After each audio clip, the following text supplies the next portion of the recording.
Well, thank you very much. I'll start by saying I just spoke with Boris Johnson, and we had a good talk about a number of subjects, and we'll maybe talk about it a little bit later. But we had an extended conversation and some pretty good ideas, I think. They want to see if we could do a couple of things, and they'll be doing certain things for us. I want to also thank the Minneapolis Police Department. They have been so incredible what they've done. Tomorrow we have a tremendous amount of people plan to go. I know the requests have been incredible. So I think it's a great state, and we're going to have a lot of fun tomorrow night. I think a lot of you are going to be with us. And then on Friday night, we'll be going to Louisiana.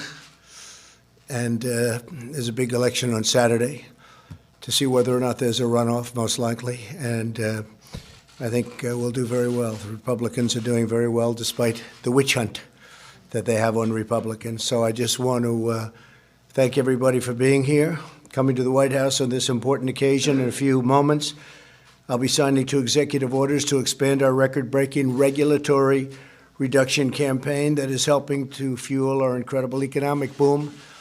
I guess the stock market's up close to 250 points today, and this is despite lots of trade deals that are getting done one by one. We did a deal with South Korea, big one, really big one, and we did one yesterday with Japan, and that now goes into effect, and it's tremendous for our farmers. As you know, we have China coming. They'll be coming tomorrow. We have the Vice Premier of China coming. So we have a lot of big things happening. We have some tremendous deals under negotiation. So despite all of that, we have a great economy and a great market. Our housing market's on fire, and things are really doing well. You look at Asia, they're not doing well. Look at China's having a hard time at this moment, and I think they'd like to make a deal very badly. And so we have a lot of things that are really exciting, and to be in the midst of negotiating some of the worst trade deals ever made, and to be breaking them up and changing them for the good of the American taxpayer and for our country, and to still be doing so well. We had over 100 record-breaking stock markets, I think in 121 or something. I'll get you the exact number, but many, many days we broke the record. And we continue to do well. And when these trade deals are done and when certain other things that we're doing are done, it's going to be at a level that's incredible. That was the cutest noise. What was it? I heard this. See, I'm used to hearing them. And there's nothing cute about them. So beautiful. And don't feel bad. He can just do whatever you want. That's a beautiful sound. Today we take bold new action to protect Americans from out-of-control bureaucracy and stop regulators from imposing secret rules and hidden penalties on the American people. We're delighted to be joined on this occasion by Acting Director Ross Vogt, who has really done a fantastic job, Deputy Attorney Jeffrey Rosen. Are you busy enough, Jeffrey? And Congressman Mark Meadows. Mark, fantastic that you're here. Louisiana Solicitor General, I'll be there. Liz Murrell. Where's Liz? I'll see you on Friday. Yes, sir. I don't know if you'll be there, but we have a big crowd, so it's going to be great. Thank you very much, Liz. And several other state and local officials, we want to thank you all for being here. For many decades, federal agencies have been issuing thousands of pages of so-called guidance documents, a pernicious kind of regulation imposed by unaccountable bureaucrats in the form of commentary on how rules should be interpreted. All too often, guidance documents are a backdoor for regulators to effectively change the laws and vastly expand their scope and reach. Guidance has frequently been used to subject U.S. citizens and businesses to arbitrary and sometimes abusive enforcement actions. It sounds like they're talking about me. I think they're talking about me. I might have a conflict in signing this deal. Because of these materials and the fact that these materials are too often hidden and hard to find, many Americans learn of the rules only when federal agents come knocking on the door. This regulatory overreach gravely undermines our constitutional system of government. Unelected, unaccountable bureaucrats must not be able to operate outside of the democratic system of government. Wow. Imposing their own private agenda on our citizens. A permanent federal bureaucracy cannot become a fourth branch of government unanswerable to American voters. In America, the people must always reign. With us today is Andy Johnson from Wyoming, great place, whose family is one of many that suffered from the absurd redefinitions and interpretations of federal bureaucrats. And Andy is here to say a few words. I'd like to hear that, Andy, because I think you might be speaking about me or to me. Thank you very much. Where's Andy? Come on up here with that beautiful baby. Beautiful. That's great. Thank you, Andy. Thank you. Thank you very much. Go ahead, please. Well, thank you for having me today, and my wife, Morgan, and my son, Roan. I work as a welder in Wyoming, and about 5 years ago, when I applied for a stock pond permit for my private property, I had no idea that the EPA would come knocking at my door and threaten me and my family civilly, criminally, and a fine of $37,500 per day.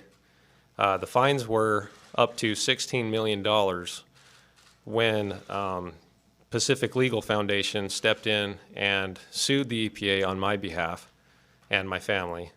And at that point, the EPA changed their attitude. We were able to come to an agreement. We won our case, but unlike a lot of other middle-class Americans, that's not the case. We could have never fought. The litigation was way too expensive. So I'd just like to thank the President today for signing this executive order, which will hold the EPA and other government agencies more responsible for their actions. Thank you. That's fantastic. Thank you.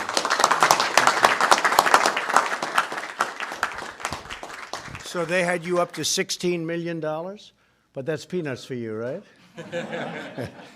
That's great. Glad it worked out, and it's working out even better. We're also joined by Richard Schrock, who was prevented from expanding his business because of the obscure regulatory guidance on a rule from the 1980s, an old rule. And Richard, please come up and talk about it. Thank you. Thank you, Richard. Please. Thank you. Thank you very much. Thank you. Thank you. Mr. President, I'd like to thank you for the invitation to speak and bringing much-needed attention to the reform to the rulemaking process used by the regulatory agencies. I operate a family-owned business in Fairbanks, Alaska. We purchased some land for our business about 20 years ago so we could move operations out of town to the new facility and expand our facilities. We've spent the better part of 10 years and over $300,000 fighting with the regulatory agencies over the arbitrary and capricious nature of the Army Corps of Engineers wetland designation and their use of the Alaska Supplement versus the 1987 congressionally mandated Wetlands Manual. This effort does not include the time and energy put forth by the Pacific Legal Foundation on our behalf. I'd like to thank those folks as well.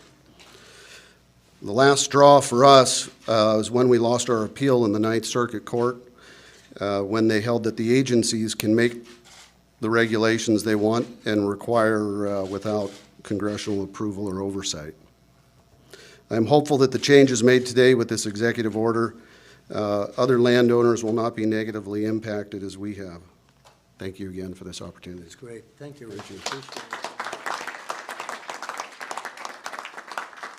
Well, thank you very much, Richard. You know, you mentioned the Ninth Circuit, so we have a lot of great new judges in the Ninth Circuit, and we're going to be very close to 182 new judges over the next very short period of time. So that'll be, we are in record territory by a lot.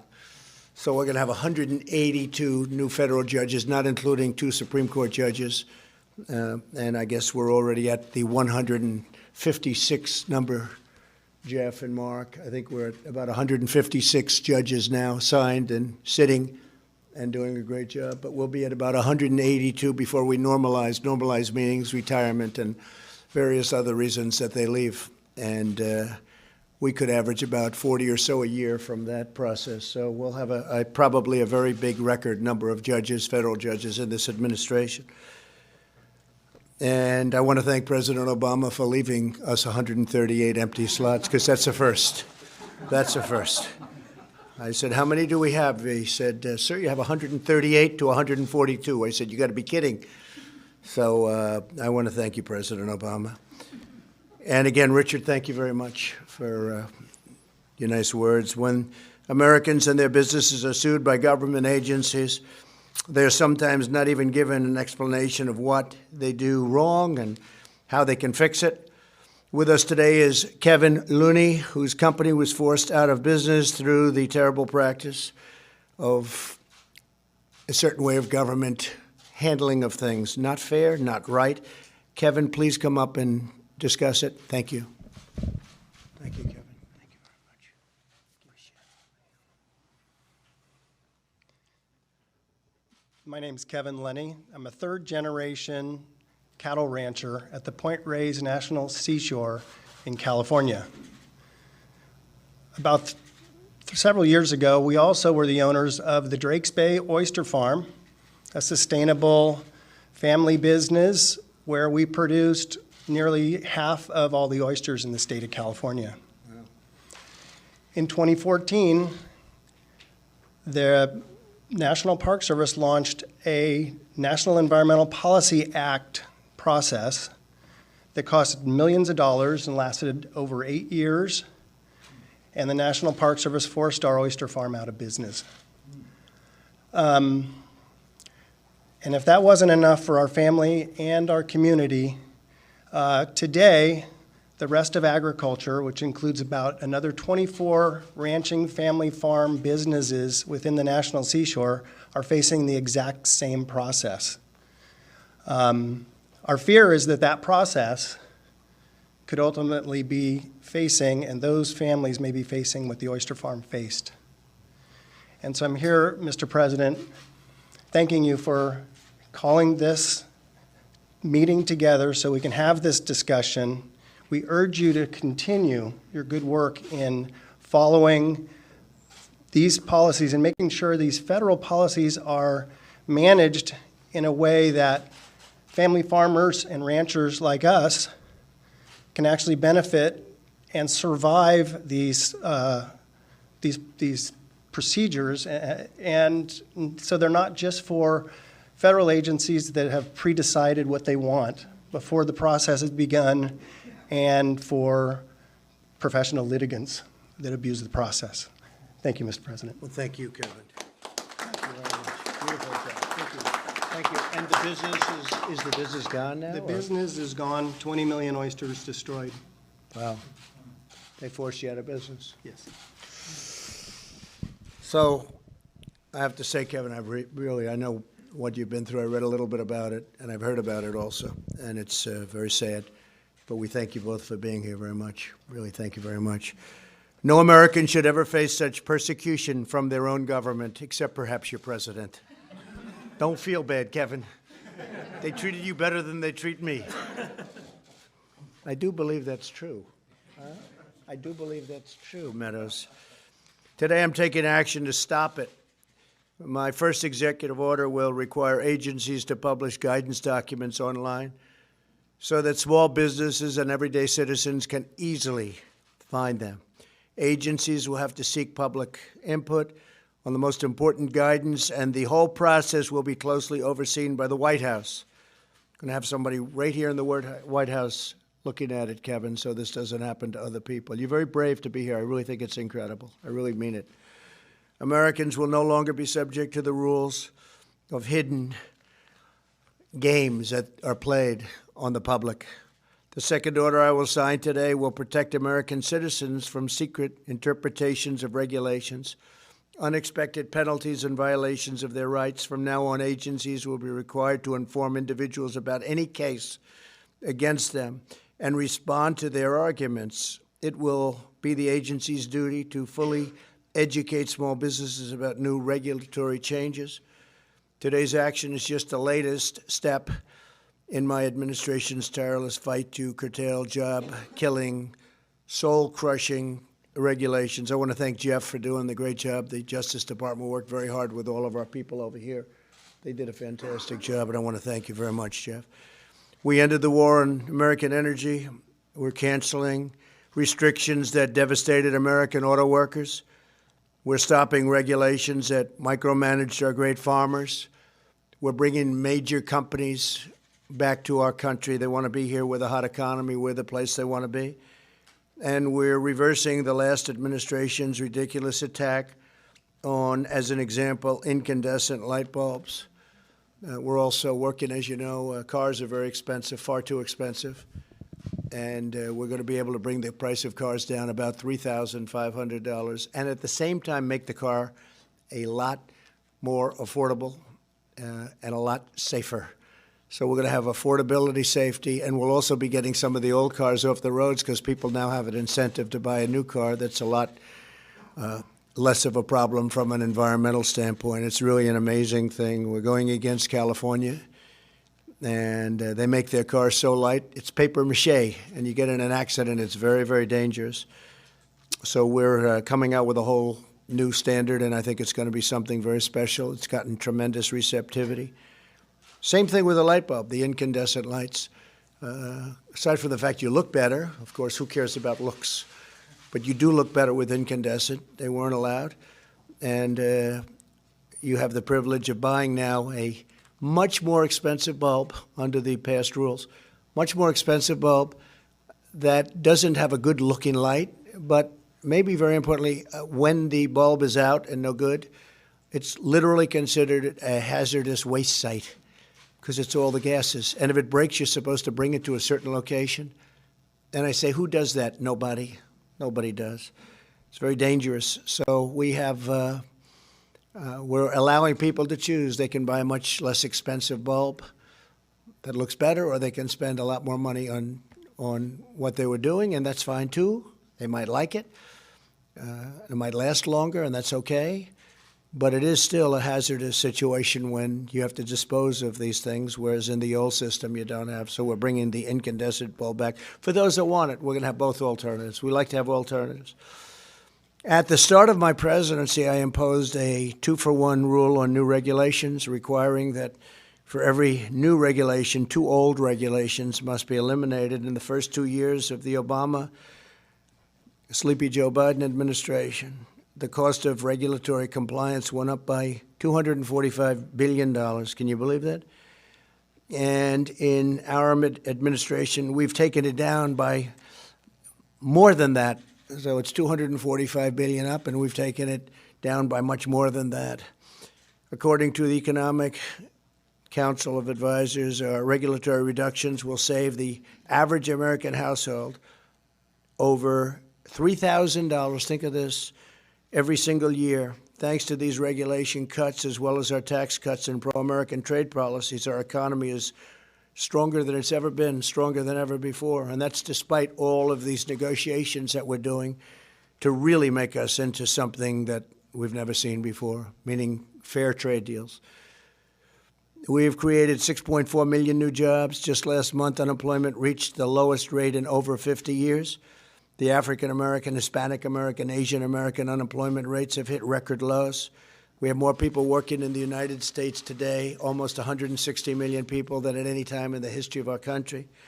Wages are rising very fast, and twice as fast for low-income workers. The biggest beneficiary actually is the low-income worker. The wages are rising at a rate that we haven't seen in many, many decades. When I first started campaigning, many of you were with me, I used to talk about workers that would make more years ago, 21 years ago, than they made a few years ago, because now it's gone up a lot, but a few years ago, and that have 2 jobs and 3 jobs, and yet they did better 21 years before. With today's executive order, we continue this incredible economic success, and we defend American liberty for generations to come. I would like to now invite Acting Director of OMB, Russ Vogt, to say a few words about the exciting news. And I want to thank Russ for doing an incredible job. And when Russ is finished, we're going to sign the executive orders. Thank you very much. Thanks. Thank you, Mr. President. As a result of your leadership, Today, we're making a major step forward in the effort to drain the swamp and to get our arms wrapped around the administrative state. We can't do that until we know all of the dark regulatory stealth regulation that is out there. And that's one of the reasons why we're asking all agencies to be putting on their website, on a searchable website, all of these regulations so that we can understand what it is, and anything that's not put up there is rescinded. Secondly, we want to make sure that the American people, families and small businesses, are no longer bullied by their federal government. We've all had to deal with the motor vehicle department down the street from us. Think about dealing with the federal government. It's an entirely different situation, and the people that are here today who have flown in on their own dime to be a part of this celebration can attest to that. We want to make sure that there are no stories ever again of people being bullied by their federal government. And so we're thrilled that you took this on, Mr. President. Looking forward to these executive orders. Thank you. Thank you.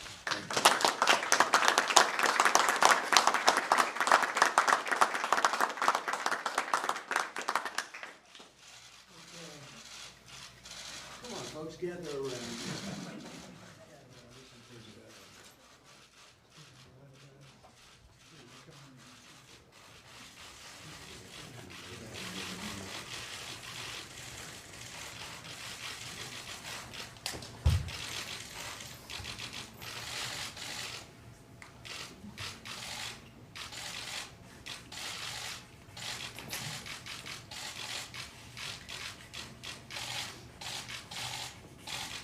Where's Kevin? Right here. Come in, man.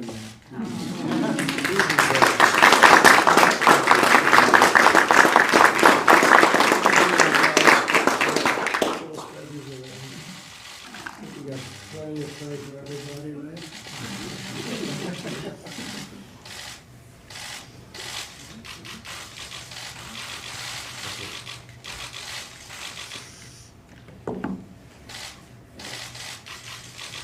Okay.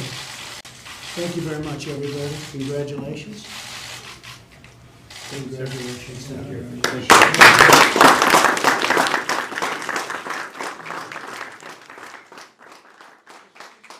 you going to take any action regarding the Turkish attacks in the Northeast Syria and have the courage, as Senator Graham said, to shamelessly avenge? So we have no soldiers in the area. We've been talking to Turkey for 3 years. They've been wanting to do this for many years, as you know. They've been fighting each other for centuries. They've been fighting each other for hundreds of years. This has been going on. We were put into this battle, interjected. It was supposed to be a 30-day period, and we've been there for many, many years. And it's time to get out. We're speaking to both sides. We've told President Erdogan how we feel. But we are speaking to both sides, and we're seeing what can be made out of a situation. But we have no soldiers in the area. You know, we're getting out of the endless wars. We have to do it. And eventually somebody was going to have to make the decision. And frankly, we're getting a lot of praise from that decision. People are saying, gotta sometime bring our people back home. We're really serving, and we were serving as a police force. We had defeated ISIS. We defeated the caliphate 100%. Erdogan and the existing groups of people, including Kurds, but you have the PKK, which is a natural enemy with Turkey, and likewise and opposite. They've been fighting again for many, many years. Their bitter enemies have been always, probably, possibly, always will be. So we are out of there. We've been out of there for a while. No soldiers whatsoever. We are taking some of the most dangerous ISIS fighters out. We've taken them out, and we're putting them in different locations where it's secure. In addition, the Kurds are watching, and if the Kurds don't watch, then Turkey's going to watch, because they don't want those people out any more than we do. But we have taken a certain number of ISIS fighters that are particularly bad, and we've wanted to make sure that nothing happened with them with respect to getting out. And I think we're doing a great job. I think the people of this country, I campaigned on ending the endless wars. We're all over the world fighting wars. Half the places, nobody even knows what they're doing over there.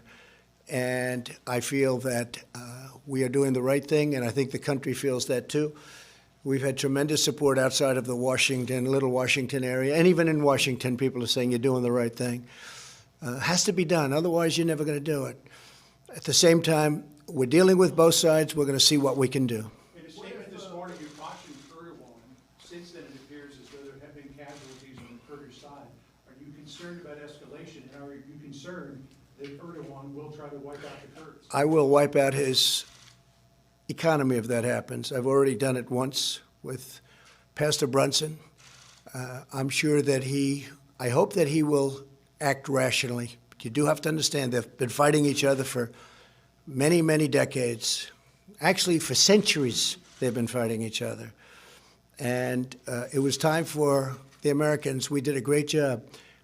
We took care of ISIS. We captured 100%. You remember I was thinking, John, of leaving at 97 and 96%, and that last 3 or 4% was the hardest part. And they told me it would take a year to 2 years to do it, and I did it in a month. Remember that? I flew to Iraq, and I met with a lot of great generals there, great generals. They said, sir, we can do it in 2 weeks to a month. And we did it in 2 weeks to a month, and we took it. And in the meantime, we've been watching over a lot with the Kurds, watching over a lot of prisoners, some very bad people. A few in particular very bad, really bad. And some of those people we've already taken. We've taken them out. They should go back, by the way. They should go back to Europe. Many of them came from Europe, but they should go back to Germany, to France, I spoke with Boris Johnson, a couple to UK, some to UK actually, but they came from various parts of Europe. They didn't come from our country, and we did them a big favor, and we said to France, we said to Germany, we said to various countries in Europe, we'd like you to take your people back. Well, we don't want them. How about you taking them? I said, we don't want them either. Nobody wants them. They're bad, but somebody has to watch over them. I said, look, we did you a big favor. You take your people back. You take them back. They're citizens in many cases of those countries, of France, Germany. They didn't want to take them back. I gave them one chance. I gave them another chance. I gave them a third chance, and I even gave them a fourth chance. They didn't want to take them back. Not that I blame them too much. They're used to this with the United States, taking advantage of the United States, whether it's on trade or NATO. They take advantage of the United States. But we think that maybe the Kurds will do a job, and if not the Kurds, we think Turkey will do a job. But we have thousands of people, thousands. I don't know if you know that. We have thousands of captured fighters and thousands and tens of thousands of family members. And we did a big favor to a lot of countries, and those countries didn't want to take them back. So that's the way it goes. Steve? Well, they're going to be escaping to Europe. That's where they want to go. They want to go back to their homes, but Europe didn't want them from us. We could have given it to them. They could have had trials. They could have done whatever they wanted. But as usual, it's not reciprocal. You know my favorite word, reciprocal. That's all I want. I don't want an edge. I just want reciprocal. And it's not reciprocal, Steve. It's not a fair deal for the United States. And when President Obama took the PKK, you know, when they bring in PKK, that's a tough deal because that's been a mortal enemy of Turkey. So when you bring them into a partnership, it's a tough situation because it's tough for Turkey. It's probably tough for them. They've hated each other for many, many years, for hundreds of years. I mean, it's amazing when you look at history and you look at culture, but you look at the length of the time and the fighting for so long. So we imposed ourselves into it. And look, I've said it. I said it just yesterday. The single worst country, the United States, if you take a look at, you know, what we're doing with countries and the relationships we have with countries, but maybe putting it a different way, the worst mistake that the United States has ever made, in my opinion, was going into the Middle East. It's a quagmire. We are up to close to $8 trillion, and we're bringing our folks back home. We have great, talented military. We're bringing them back home. Our military has never been stronger, but we're now acting as police. We're We're policing areas. We're doing jobs that other countries should be doing. We're doing jobs, frankly, that Europe should be doing. We're doing jobs that Russia should be doing, that Iran should be doing, that Iraq, Turkey, Syria should be doing. They should be doing this. We shouldn't be doing it. We're 7,000 miles away.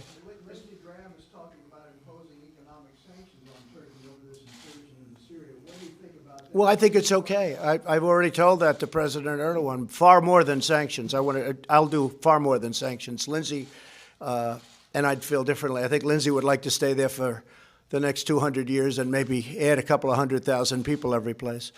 But I disagree with Lindsey on that. But I will tell you that I do agree on sanctions, but I actually think much tougher than sanctions if he doesn't do it in as humane a way as possible. But I've gotten him to stop for virtually from the first day that I was in office. But they've wanted to fight, and that's the way it is, and they've done it for so long. Yes, go ahead, please. So what does this humane a way as possible actually mean? Well, we're going to have to see. We're going to have to define that as we go along. They want to, if you listen to Erdogan, he wants to have people go back to where they came from, go back to Syria. Right now, he's holding, in all fairness to him, he's holding millions of people. That would be all over the place if he wasn't holding them. So he wants to repatriate. He wants to have them go back into the area that he's looking at. But we'll see. We'll see how he does it. He can do it in a soft manner. He can do it in a very tough manner. And if he does it unfairly, he's going to pay a very big economic price. Mr. President, you said with the letter that you sent up to Nancy Pelosi Yeah. yesterday, you appeared to declare war on the impeachment inquiry. Can you tell us in your own words why you think it is incumbent upon the House to hold a full vote to authorize an inquiry? And if they were to hold the vote and it were to be positive, would you then cooperate with the inquiry? Well, let me just say that the Republican Party and President, but the Republican Party has been treated extremely badly by the Democrats, very unfairly. Because they have a tiny margin in the House, they have eviscerated the rules. They don't give us any fair play. It's the most unfair situation people have seen. No lawyers, you can't have lawyers, you can't speak, you can't do anything. You virtually can't do anything. And then on top of it, they have a guy named Schiff, and Nancy Pelosi knows all this because she's just as guilty as he is. But you have a man named Schiff, where I had a perfect phone call with the president of Ukraine. I mean, perfect. People read it, but they don't read that. They heard Schiff's version of it. He defrauded the American public. He gave the most horrible rendition, adding his own words. I mean, Mark Meadows is here. I think I can say honestly, Mark, you didn't believe it when you heard it. And Mark's never heard anything like it. And many of the people that we work with, including Democrats, have never heard anything like it. He made up a phone call. He made it up. Because what happened is they spoke about a day too early. They heard a whistleblower who came out with a false story. You know, people say, oh, it was fairly close. It wasn't close at all. What the whistleblower said bore no relationship to what the call was. We have a transcribed call done by professionals. And the call was a perfect call. But Schiff made it up. Then it turns out that the whistleblower was in cahoots with Schiff. Then it turns out that the whistleblower is a Democrat, strong Democrat, and is working with one of my opponents as a Democrat that I might end up running against. The whole thing is a scam. It's a fix. And we wrote a letter yesterday, and probably ends up being a big Supreme Court case. Maybe it goes a long time. I don't know. But the Republican Party has been treated unbelievably badly and unfairly by the Democrats, John. But against her, if they held a vote in the full House and the vote. Well, yeah, that sounds okay. Well, we would if they give us our rights. It depends. If they vote and say you can't have lawyers, you can't ask questions, you can't have anybody present, all of these crazy things. And even some of the reporters said to me, it really is an unfair situation. They ask all the questions, and then, for instance, the ambassador who testified was a fine gentleman. He gave great testimony for us. But we don't get to do any of that or show any of that. So they brought out only the couple of negative things, all which were knocked out by his other statements. It was a great witness for us, but if you would have listened to them, you would have said it was a better witness for them. It wasn't. It wasn't even close. He was a fine gentleman. And we saw that, and we said, that's very unfair. Yes? Mr. President, there are reports that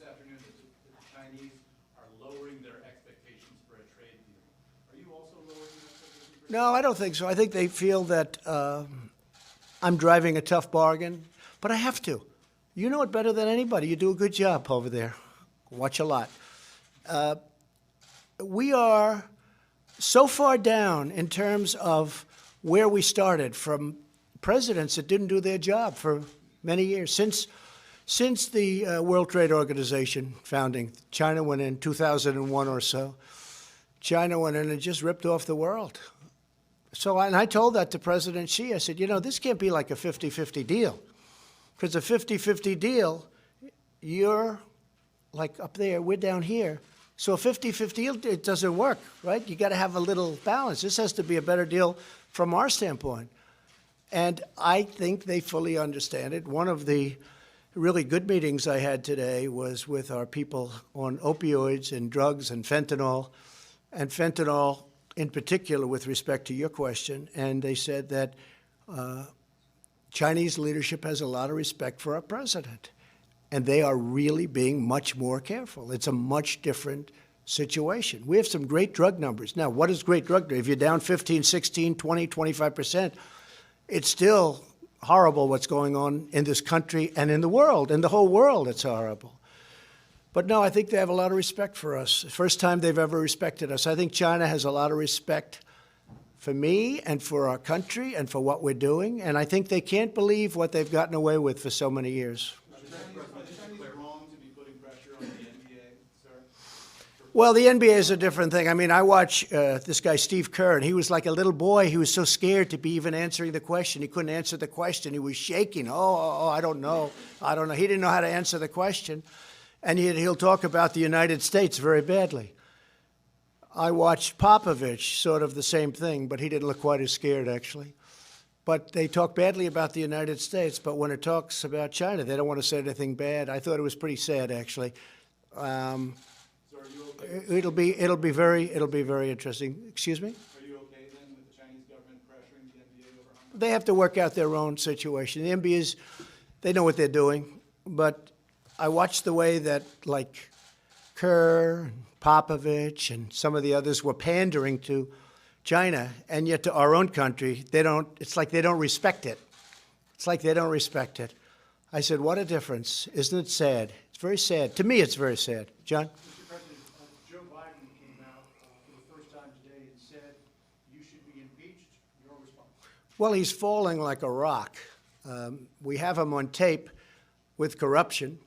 I mean, he's getting the prosecutor for, I guess, John, it was $2 billion, saying we're not going to give you the $2 billion or whatever the amount was unless you get rid of this prosecutor. And then he goes, lo and behold, the prosecutor was gone. And that was the prosecutor. Excuse me, John? 1.2 billion. Not a lot of money. And then his son takes out 1.5 billion from China. And by the way, the $50,000 a month that he was getting from Ukraine looks like it's $168,000 split among him and somebody else, his friend. And also there's a payment of about $3 million to his son. His son just got thrown out of the Navy. So Biden is dropping like a rock. I don't think he's going to make it. I didn't think he was going to make it for a long time. I don't think he's going to make it. And I guess this is one way he can do it. You know, he didn't say that until right now, and he sees what's happening to him. I guess he's no longer the front runner. But look, I feel badly for him because I know he's going through a lot. He's been hit, and he's been caught red-handed. I mean, here's a man who is on tape saying exactly what he's going to do in terms of corruption, and he gets away with it. If that ever happened to a Republican, they'd be getting the electric chair right now. They'd be right now being walked into the electric chair. It's a whole different standard. What Joe Biden said on tape, this isn't like, gee whiz, we think. What he said on tape, and the fake media doesn't want to play the tape. They hardly play it. So I feel, that it's too bad what's happened to him. He's sinking and his campaign's sinking. But he walked away with hundreds of, you look at the kind of numbers. His son, who is at best incompetent, got thrown out of the Navy. I don't even want to say why. A subject that we just discussed. I don't want to say why. But he gets thrown, and all of a sudden he's making a deal with Ukraine where they're getting $168,000 a month between the two of them. $168,000, and he gets $3 million payments. and all of this money coming out, and the kid has no expertise in energy, and it's an energy company, he has no expertise. You and I both know much more than he does, John. And then you walk into China, and a couple of days later, 10 days later to be exact, he gets $1.5 billion out of China, and he's got no expertise. And I have friends that are the smartest people on Wall Street. I said, is that possible? They say, no, it's not possible. It's a pretty sad situation. Please. I just want to clarify something you said earlier. If Pelosi holds a vote on the floor on impeachment, commits to the rules of previous impeachment proceedings, you'll participate in that investigation? Yeah, if the rules are fair, because I don't know exactly your definition. If Republicans get a fair shake, because the Republicans have been, look, we were very nice to them. When Paul Ryan was the Speaker, he really wouldn't give subpoenas. And I'm not saying good, bad, or indifferent. Here's a man that knows it very well. They'd go in with all of the corruption that you've been reading about and all of the things that they did wrong with Comey and all of these people and all of the things they did wrong. When we wanted a subpoena, meaning they wanted a subpoena, it was very hard to get it, and I'm not sure he ever even issued a subpoena. And Nancy Pelosi issues subpoenas, come on in and get them, gives them to Nadler, gives them to crooked Schiff. I mean, this Schiff is one crooked guy. The guy made up my phone call. Think of it. In the United States Congress, he made up my phone call. And I've had people that said, I didn't like the way you talked to the Ukrainian president. I said, did you read my speech? No, I heard Schiff, Shifty Schiff. I heard Schiff. I said, that's how I said. I said, well, let me see what he said. A lot of people saw that. And frankly, I think if it wasn't for me, I don't know if anybody would have even noticed and called him out. He took my really, believe it or not, congenial and gentle words, and he made me sound like a tyrant. It's a terrible thing. He defrauded the American public. I mean, honestly, I don't know what can happen, but there are those that say he should be prosecuted for what he did. He should certainly be impeached, but he should be prosecuted for what he did. And I think he's a very bad leader of this movement. Yes, please. On the phone call, there's a new report out today that the whistleblower says a White House official came to him and said you committed a crime on that call. Did any White House official express any concern to you? No. Speak to you about that phone call? It's all a big con, don't you understand? Look, the phone call, you have it. It's the transcript. That's why they keep saying, oh, the whistleblower said this and that. What happened is if they would have seen the transcript early, they wouldn't have had a whistleblower because he wouldn't have said there was nothing he could say. All you have to do is read the transcript, very calm. And what's even more important than the transcript in a certain way, although I think the transcript is the most important because it was really plain vanilla. No emotion, no nothing.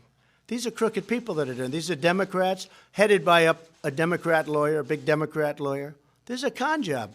This is a con being perpetrated on the United States public and even the world.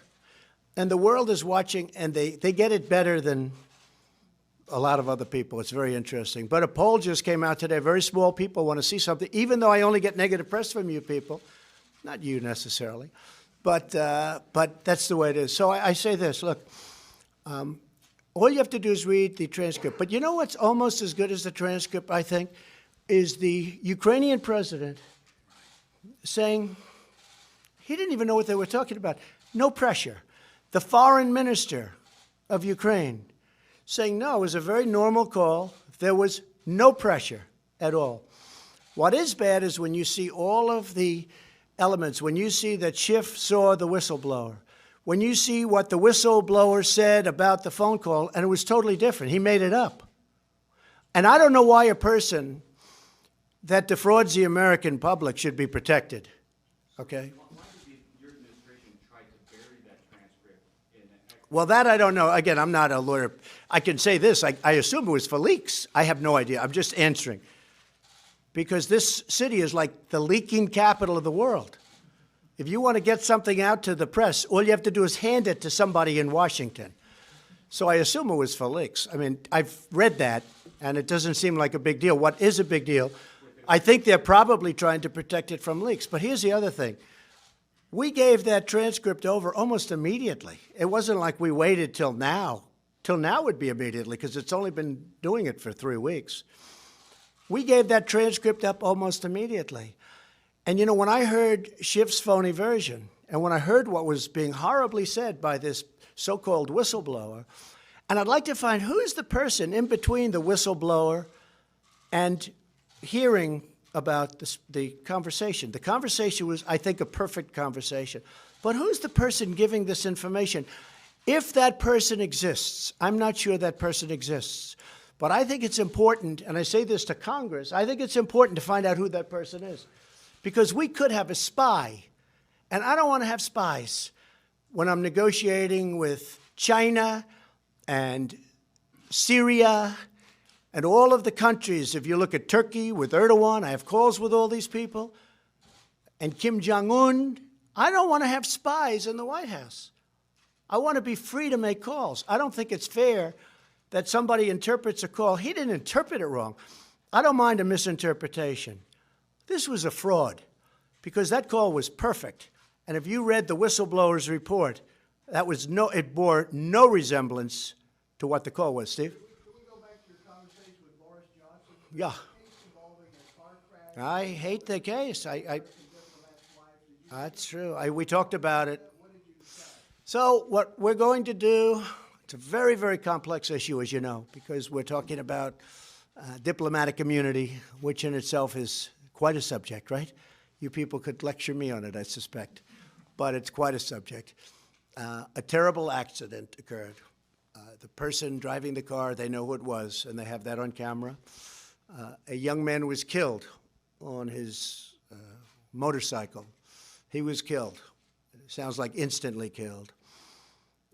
The woman, through diplomatic immunity, left the UK, came back to America. And what I'm going to try and do and see, because I understand where the people from the UK are, and frankly, a lot of Americans feel the same way.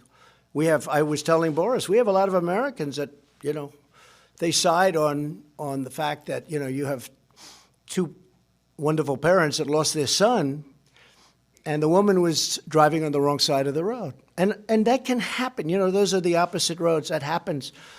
I won't say it ever happened to me, but it did. When you get used to driving on our system and then you're all of a sudden in the other system where you're driving, it happens. You have to be careful, very careful. So a young man was killed. The person that was driving the automobile has diplomatic immunity. We're going to speak to her very shortly and see if we can do something where they meet. It was an accident. It was a terrible accident. We're going to speak to her, and we're going to see the person driving the car, the wife of the diplomat. We're going to speak to her and see what we can come up with so that there can be some healing. There's tremendous anger over it. It's a terrible incident. There's tremendous anger. And I understand the anger from the other side very much. President, when you met with Robert Mueller in May of 2017 in the Oval Office, were you in fact interviewing him for the position of FBI? And were you aware at the time that he was in the Oval Office that he had had prior conversations with Rod Rosenstein about potentially becoming special counsel? Okay. To your second question, absolutely not. I had no idea that he was doing that. To the first question, he absolutely wanted to become the FBI director. And I said, no. I said, listen, you've been there for, I believe it was 12 years. And I said, no. And it has since been proven that I was right. Plus, we have witnesses to it. I interviewed numerous people that day. And he was one of the numerous people making a decision ultimately. But he was one of the people. I said, no. Nicely, respectfully. Did you speak to him about a potential conflict of interest because of the dispute he had with you over the Gulf membership? I knew about it. We didn't speak about that because I wasn't going to accept him. That may have been one of the reasons I said no. Who knows? But I did have conflicts of interest with Robert Mueller. We had a business dispute. I thought we had, as you know, 3 basic conflicts of interest, and none of them were very good. But we had a business dispute. But I thought he was there for 12 years. That was long enough, especially when you saw what happened with the FBI. And you have to understand, nobody respects the FBI more than I do. And I think if you took a vote in the FBI, they'd vote me president right now. A vast, vast majority. And they're great people. I know a lot of them. But your leadership was terrible. Whether it was Comey or Mueller or anybody, this leadership turned out to be a disaster for this country. When you look at Strzok and Page, when you look at the insurance policy, you know, she's going to win, but just in case she doesn't, we have an insurance policy. Well, that only means one thing. There's no other interpretation. So when you look at that, no, Robert Mueller wanted a job to be the director, and I turned him very nicely, respectfully down. The other element of your question, I never heard that until just recently when it's being reported a little bit. Please, go ahead, Steve. Well, China wants to make a deal. In my opinion, China wants to make a deal more than I do. Okay? But look, I'm very happy right now. We're taking in billions of dollars of tariffs, and despite what the news was saying, there's no inflation. There's not a very big price increase, if any, because they've eaten the tariffs. They've devalued their currency, and they're pouring a lot of money into their system. Now, they've lost 3.5 million jobs, and their chain is breaking up. Their supply chain is breaking up like a broken egg. They want to make a deal. The question is, do I want to make a deal? And the answer would be, if we make the right deal, I'd love to do it. I think it would be a great thing for China also. But they seem to be reluctant to make concessions on IP and Well, we'll see. I mean, you don't know that. Look, there's so many false reports. Everybody's trying to guess. But there's really only two people that matter on this one, and that's President Xi and myself. We get along very well. I can't imagine he likes me the way he did when I first became president because, you know, it's been a rough time for China. China's gone down many trillions of dollars, and we've gone up many trillions of dollars. I mean, since I've been elected, many trillions of dollars have been increased the value of, if you call it value, you could call it worth or value of our country. We've increased not just stock market, I'm talking our country. Our economy is bigger, it's stronger. And I believe if my opponent got in, you would have had a tremendous slide. And don't forget, I only look at our numbers from the day after the election because there was euphoria when I got elected. And we picked up a tremendous amount from, let's say, the 9th of November to January 20th when we had the inauguration. And it's been that way ever since. It's been a fantastic thing. But China wants to make a deal very badly. And if we can make a deal, we're going to make a deal. There's a really good chance. There's a really good chance, Steve. Have you spoken at all, Mr. President, to the Attorney General about the coming Horowitz Inspector General's report and/or the Durham report? No, I really am leaving that to the Attorney General, highly respected man, very highly principled man. I did read the Comey report, 78 pages of total kill. And I think it says, frankly, a lot to the Attorney General that he decided not to prosecute on that report, because I think most people reading that report would have done that. That report was horrible for Comey, horrible. But he's a highly principled man, and I'm leaving it up to him. Mr. President, can you tell us what you said to President Erdogan on Sunday, what he said to you? Did you promise him anything, or did he promise you anything? No, we're talking about it. No, but he said, I want to go in, I want to go in. But he's been telling me that for 2.5 years. He's been telling that virtually. He's been saying this for many years before me. And, you know, he's ready to do it. They've been, again, fighting for so long. They've been fighting for so many. This is like Israel and the Palestinians, okay? There's only one difference. Maybe the hatred's even greater. Is that possible? Maybe not. But this is a very, very serious hatred that's come over many years. Yes, sir. Mr. President, Kurds helped the U.S. defeat ISIS, and by allowing this offensive, is it going to be more difficult in future times of need to develop alliances? No, it won't be. It won't be at all. Alliances are very easy. But, you know, our alliances have taken advantage of us. If you look at how much money we spend on NATO and how much money countries from Europe, who are really a much bigger beneficiary than we are, okay? You know, they're there and we're here. We're many miles away. Our alliances, in many cases, have taken tremendous advantage of us. If you look at NATO, I got them to pay $100 billion more. The Secretary General Stoltenberg came out with a report recently that because of President Trump, the other countries, 28 countries, so 27, not including us, they paid over $100 billion more because of me. But still, as good as that is, sounds good, it's nothing compared to the kind of numbers you're talking about. So I'm very happy with that. But the United States is paying over 4%, and Germany is paying 1%. Maybe a tiny bit more, but I actually think the way you calculate it, because you can look at it many ways, It's probably less than 1%. France is paying less than what they're supposed to. Out of the 28 countries, 20 of them are delinquent. You know what the delinquent means? That's an old real estate term. He's delinquent with his rent. They're delinquent with their payment. They owe us a tremendous amount of money, and they never pay us back. Because if Germany doesn't pay, they don't add that up. They just say, oh, that's okay. Then they don't pay again. Then if you go back that way, like the old-fashioned way, you don't pay and you owe it. But they don't pay, and they just go into the next year. They owe us hundreds and hundreds of billions of dollars. So, no, I don't look at it that way. Now, the Kurds are fighting for their land, just so you understand.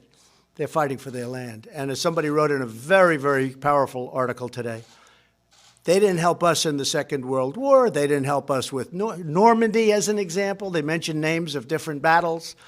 They were there, but they're there to help us with their land, and that's a different thing. In addition to that, we have spent tremendous amounts of money on helping the Kurds in terms of ammunition, in terms of weapons, in terms of money, in terms of pay. With all of that being said, we like the Kurds. Now, you have different factions in there. Again, you have PKK, that's a different faction, and they worked with us. It's a rough group, but they worked with us. But we've spent a tremendous, and they're fighting for their land. So when you say they're fighting with us, yes, but they're fighting for their land. Now, if we go on the theory that some of the folks in Washington go by, who all do very well with the military-industrial complex. I mean, you know, the military-industrial complex, take a look at Dwight Eisenhower. He had it figured right many years ago. It's got tremendous power. They like fighting. They make a lot of money when they fight. But it was time to bring our soldiers back home. So I see, and I will tell you, the hardest thing I have to do, by far, much harder than the witch hunt, is signing letters to parents of soldiers that have been killed.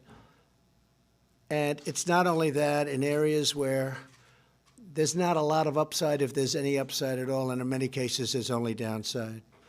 And especially when that soldier was killed in a blue-on-green attack. You know what that is, right? That's where a soldier being trained or whatever turns his gun on an American soldier.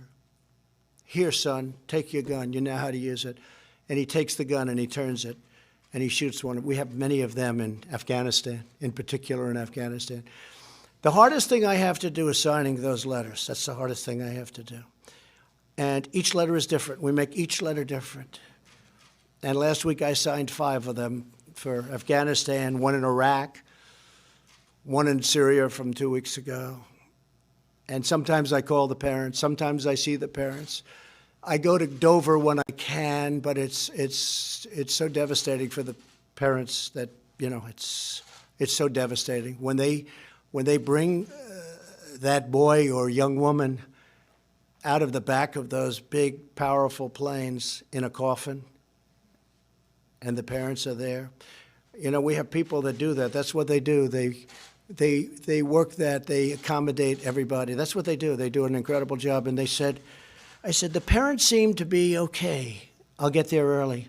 The parents seem to be okay. Well, actually, sir, they aren't. No, the way they're talking, they're really okay, aren't they?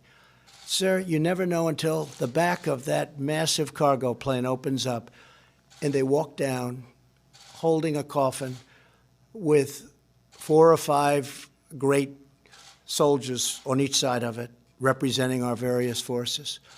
That you never know. And then I see it, and I see people that were smiling, oh, Mr. President, thank you for being here, thank you for being here, and I think they're doing great.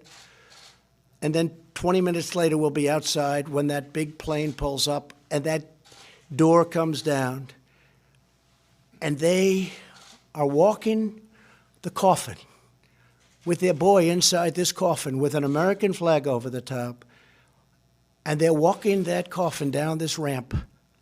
And I've seen people that I thought were really incredible, the way they would I didn't even understood how they could take it so well. Scream like I've never seen anything before. Sometimes they'll run to the coffin. They'll break through military barriers. They'll run to the coffin and jump on top of the coffin, crying, mothers and wives crying desperately. And this is on these endless wars that just never stop. And there's a time and there's a place, but it's time to stop. And just to finish, last Friday I went to Walter Reed, and I gave out 5 Purple Hearts to incredible young men, in this case, all men. And they took a beating. Beautiful people, they took a beating. One couldn't be there because the beating was so great that he was at a totally different part of the world. He lost a leg, he lost an arm. Ryan, he had tremendous damage, beyond even what these young folks went through. But I'll tell you what, for me, it's very hard when I see that. It's very hard. It's easy to talk tough, you know, tough guys, all these tough guys. Let's keep fighting, let's keep fighting. If they had to go to Walter Reed, where they do unbelievable work, I have to tell you, these doctors are unbelievable. You know, it's easy to say, oh, they're the best in the world. I've never seen anything like it. One young man last week had his nose rebuilt, and they said it was in 1,000 pieces. And I said, so where were you hurt? He said, my face, sir, was almost obliterated. I said, you have a better face than I do. He said, sir, I had a doctor who was unbelievable. And they put it together. He said 1,000 fragments. Now, I don't know if that's even possible, but 1,000 fragments. And they put it together. And his father, who was crying, came up to me and said, you're not going to believe this, but my son didn't have a great-looking nose, and now his nose is better. Okay, it's an amazing thing. But when you see these at the Purple Hearts, you see this kind of thing, and I see a lot of it at Walter Reed. And again, the job those doctors and the people do at Walter Reed, it's something to be commended. Thank you all very much. Thank you.